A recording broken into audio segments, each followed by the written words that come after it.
Hello friends, welcome back to my channel. তো বন্ধুরা, এই মুহূর্তে দাঁড়িয়ে সব থেকে বড় আপডেট, এক্সক্লুসিভ আপডেট হচ্ছে যে এসবিএফ এবং সুপারস্টার জিৎ আবার একসাথে কামব্যাক করতে চলেছেন। এই আপডেটটা এখন পাওয়া যাচ্ছে। দেখো, প্রথমত এই জুটিটা যদি কামব্যাক করে, এসবিএফ এবং জিদ্দার এই জুটিটা যদি কামব্যাক করে, যদি ফেরে, আমাদের থেকে খুশি আর কেউ হবে না অ্যাজ এ বাংলা সিনেমার দর্শক। আমরা জানি আমাদের বাংলা ইন্ডাস্ট্রিতে এটা একটা সুপারহিট জুটি, পাশাপাশি একটা সাকসেসফুল জুটিও বলা যায়। এবং অ্যাজ এ অডিয়েন্স, বাংলা সিনেমার দর্শক হিসেবে এই কম্বোটার সাথে বা এই ডুয়োটার সাথে আমাদের একটা ইমোশনাল একটা কানেকশন, একটা বন্ডিং রয়েছে। সেই সাথী থেকে শুরু করে 2002-এর সাথী থেকে শুরু করে লাস্ট তারা একসাথে কাজ করেছে পাওয়ার সিনেমাতে, প্রায় 10 বছর হয়ে গেছে। এখনো পর্যন্ত এই ডুয়োটা এখনো পর্যন্ত কাজ করেনি বা এখনো পর্যন্ত আসেনি, 10 বছর কেটে গেছে। বাট যাই হোক, লাস্ট যে বছর আমরা তাদেরকে একসাথে পেয়েছিলাম, 2002 থেকে শুরু করে 2016, এই বছর সত্যি তাদের সাথে আমাদের একটা আলাদা ইমোশনাল একটা বন্ডিং তৈরি হয়েছে। এবং সেখানে কিছু সিনেমার গান বলো বা কিছু সিনেমা বলো, যেগুলো আমাদের মনে এখনো জায়গা করে রেখেছে।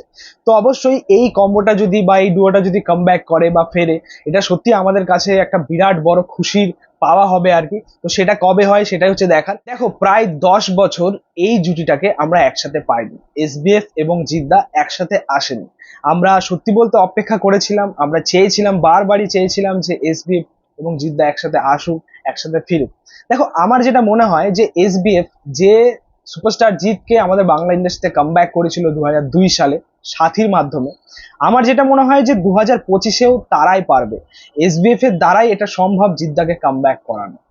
এবং এটাই তাকিয়ে থাকা আর কি, এটাই দেখার যে এসবিএফ সেটা করে উঠতে পারে কি না। এখন এই মুহূর্তে দাঁড়িয়ে যেটা আপডেট, একটা এক্সক্লুসিভ আপডেট পাওয়া যাচ্ছে যে তার আপকামিং লায়ন ছবিটা, যেটা রেহান রফির পরিচালনায় হতে চলেছে আর কি সুপারস্টার জিতের সাথে, তো সেই ছবিটা আমরা 2026-এ ঈদে পাবো।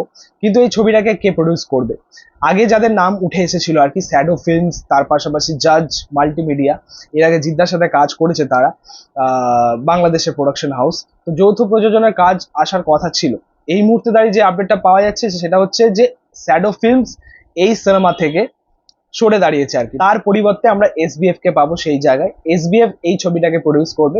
পাশাপাশি হয়তো জাজ মাল্টিমিডিয়াকেও আমরা পাবো না, হয়তো এসবিএফ করবে, পাশাপাশি আলফা থাকবে, হয়তো আমাদের আলফা বা চরকি থাকবে হয়তো বাংলাদেশ প্রোডাকশন। দেখো, এখন এই মুহূর্তে দাঁড়িয়ে এসবিএফ এবং বাংলাদেশ সিনেমা ইন্ডাস্ট্রির মধ্যে আমরা এটা দেখতে পাচ্ছি যে একটা ভালো সম্পর্ক তৈরি হয়েছে।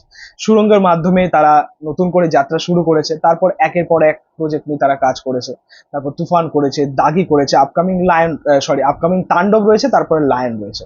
তো এটাই দেখার যে এসবিএফ এর সাথে ওপার বাংলার কোন প্রোডাকশন হাউস থাকে। তবে যেহেতু রেহান রফি রয়েছেন, আমার মনে হয় যে এসবিএফ এর থাকার চান্সই বেশি। কারণ আপনারা জানেন যে রেহান রফির এটা একটা নেক্সট ইউনিভার্স তৈরি হতে চলেছে আর কি, তাণ্ডবের হাত ধরে। এবং তাণ্ডব যেহেতু সেই ইউনিভার্সের পার্ট, লায়ন যেহেতু সেই ইউনিভার্সের পার্ট, পাশাপাশি এসবিএফ যেহেতু তাণ্ডবের প্রোডাকশন হাউস হিসেবে রয়েছেন আর কি, প্রডিউস করছেন ছবিটাকে, সো আমার মনে হয় যে এই ইউনিভার্সের পার্ট হয়েই থাকবেন আর কি এসবিএফ। তো দেখা যাক যে লায়ন তারা প্রডিউস করে কি। বন্ধুরা, এই ছিল এক্সক্লুসিভ আপডেট। প্রায় 10 বছর পর এসবিএফ এবং সুপারস্টার জিৎ একসাথে কাজ করতে চলেছেন। দেখো, আমরা জানি না যে কেন তারা এই 10 বছর একসাথে কাজ করেনি, কি এমন ঘটেছিল তাদের মধ্যে, সেই সবকিছু আমরা জানি না। বাট অবশ্যই একটা মনোমালিন্য তো রয়েছে। আমরা চাই যে সেই সবকিছু কাটিয়ে তারা একসাথে কাজ করুক, একসাথে ফিরুক। তো যাই হোক, দেখা যাক যে এটা সম্ভব হয় কিনা।